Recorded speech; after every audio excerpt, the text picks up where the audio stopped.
guys, I'm here, Jacob. Today we are doing Japan, another one of these big countries. We've already just covered Italy. Now we're doing Japan. So let's get started with the basic information, shall we?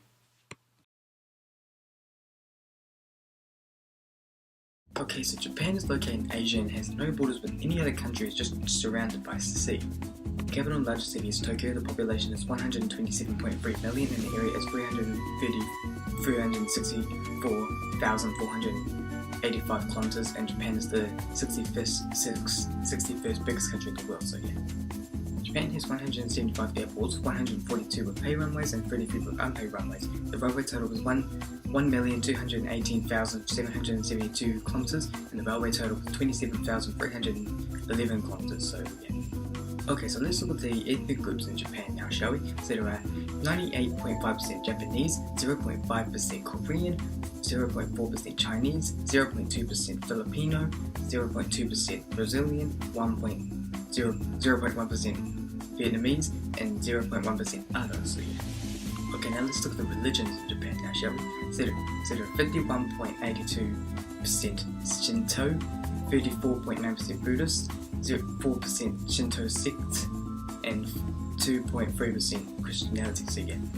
Okay, now let's look at the major exports in Japan now, shall we? So the major exports in Japan are transport equipment, motor vehicles, semiconductors, electrical machinery, and chemicals, and so yeah. The currency in Japan is the yen, and the nationality is Japanese, so yeah, that's pretty obvious that their nationality is Japanese because we call them Japanese a lot, so yeah. Now, you know when we always talk about the national holiday in the country, and it's mostly Independence Day? Well, Japan's national holiday is not Independence Day because they didn't really gain independence from a country. So they have a national holiday on their emperor's Akihito, I can't pronounce that, so sorry if I got wrong. His birthday, which is on the 23rd of December every year. So yeah, just 2 days before Christmas. That would seem a pretty good national holiday. Japan is basically made up of 2 islands and 3 smaller islands, and I'll just start with the small islands. So the smaller islands are Gihishu and Shikoku, I can't pronounce that, so sorry if I got it wrong, which are located around the bottom of Japan. But right at the very bottom of Japan is a little island called Okinawa. And the big islands are Honshu, which is the island Tokyo's on, which is at the bottom, and Hokkaido, which is the top island. Other than that, Japan has 6,852 islands in total, so that counts as small and tiny little islands. Now, if you go and live in Japan, you'll be experiencing a few earthquakes, tsunamis, and we'll be seeing a lot of volcanoes. And you may be thinking, what's the cause of this? Why? Yeah, so what is the cause of this? Well, the reason is because Japan sits on the very edge of the Pacific Ring of Fire. What that is that it's like a little plate which is located like under the Pacific Ocean, like a little plate under the Pacific Ocean, and when it shakes, it causes tsunamis and earthquakes, and also because it's on the edge, it gives Japan a lot of volcanoes. This is also the reason why in Auckland, New Zealand, you would see a lot of volcanoes, and in New Zealand would also get a lot of earthquakes as well, like down in the South Island. Now guys, just before we get started, we are filming this in New Zealand, so I may be using a few finger movements, so pointing at things because I'm right here in New Zealand, so it's more easy for you to understand. So other than that was kind of a geology lesson, wasn't it? Now, sumo, which is some kind of Japanese wrestling game, is the national sport in Japan, but baseball is also, which is the most popular sport in Japan, so baseball is the most popular sport in Japan, so yeah. Now, the highest mountain or highest point in Japan is Mount Fuji. Some of you guys may have heard of Mount Fuji before, so yeah. Mount Fuji is only 155 kilometers away from the capital Tokyo, and in some places in Tokyo, you can see Mount Fuji from Tokyo. Now, the height of Mount Fuji is 3,776 kilometers, so yeah. Now guys, I've got a few little side notes that I want to kind of say, so yeah. So the first little side note is that the Japanese name for this country is Nippon or Nihon, which means sun origin. So one other little side note, sushi is Japanese, so I think you guys probably knew that, but I just felt like I had to say it on this episode, so one other little side note, Tokyo is the largest city in the world, so yeah. one other little side note, Japan will be hosting the 2020 Tokyo Olympics and the 2019 Rugby World Cup. So yeah, one other little side note, some of these well-known companies are Japanese, such as Toyota, Honda, Sony, Nintendo, Canon, and Panasonic. So yeah, last little side note, there are over 40,000 vending machines in Tokyo. So yeah. Now, some of you guys may have studied this at school, which is the Hiroshima bombing. If you don't have a clue what the Hiroshima bombing is, I'll explain what that is right now. So basically, the Hiroshima bombing was basically the end of World War II and was a bomb explosion that bombed all of Hiroshima, and yeah, the bomb affected Nagasaki as well. This was all planned from the United States because they wanted to give revenge to Japan after Japan bombed Pearl Harbor in Hawaii.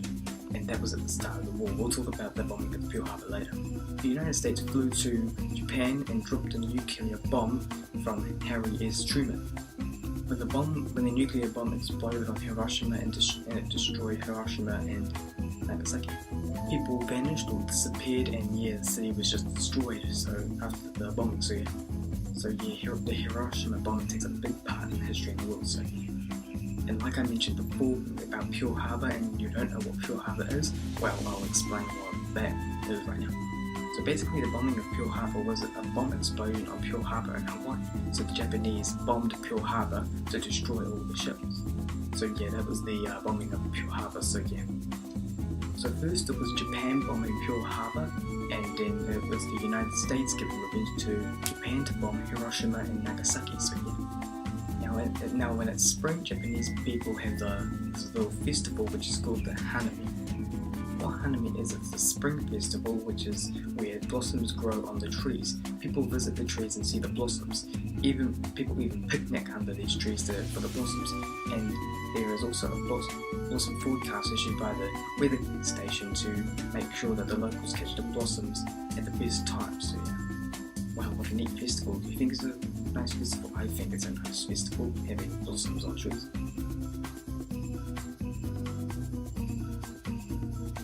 Okay, so the Japanese flags are pretty simple and very simple and very quick to explain. So yeah.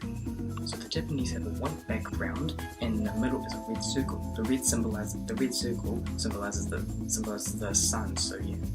Well, that was a quick flag. Like I said before, it's going to be very simple, very quick. So let's move on to the coat of arms, shall we?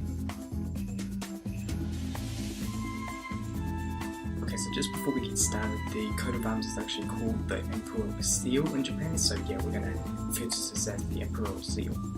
But other than that, the Imperial Seal is going to be pretty simple and very quick to explain on the flag. So yeah, it's basically just a shoe and I can't pronounce it, so sorry that I got it wrong, which is a native Asian flower. So yeah. Okay, I know that was a quick flag and it was a pretty quick Imperial Seal. So yeah, let's move on to the last category of the episode, the cities and towns. Okay, so like we always do with the big countries like Japan and Italy and India, we're gonna do 20 cities and towns. So let's start with that. So number 1, Tokyo. Number 2, Kyoto. Number 3, Osaka. Number 4, Sapporo. Number 5, Nagoya. Number 6, Fukuoka. Number 7, Yokohama. Number 8, Kobe. Number 9, Sendai. Number 10, Hiroshima.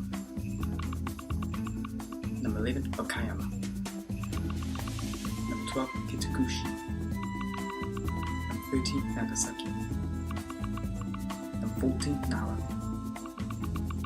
Number 15, Kanazawa. Number 16, Kumamoto. Number 7, Amaterasu. Number 18, Kagoshima. Number 19, Matsuyama. Number 20, Nara. Stay tuned, Jordan is coming.